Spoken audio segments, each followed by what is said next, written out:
Itasi! Welcome back to Alphabet Storytime. Today's tale begins with the gentle, giggly letter G. Let's say it together. G. G. Meet Gilly the goat. She's goofy, generous, and loves gardening. She lives in a grassy glade near the glittering grove. One golden morning, Gilly had a great idea. I'll host a garden gathering with games, goodies, and giggles. She grabbed her watering can and got to work. At her garden gathering, Gilly saw with glee a goose on guitar strumming cheerfully.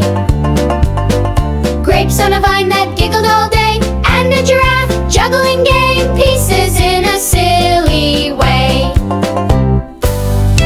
Are you serious, Dad?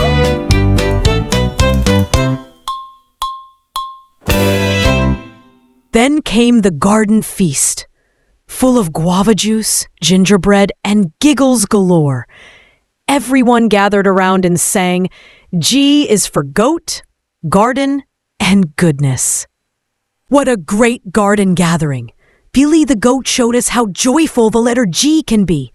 Can you think of more G words? Let's keep exploring.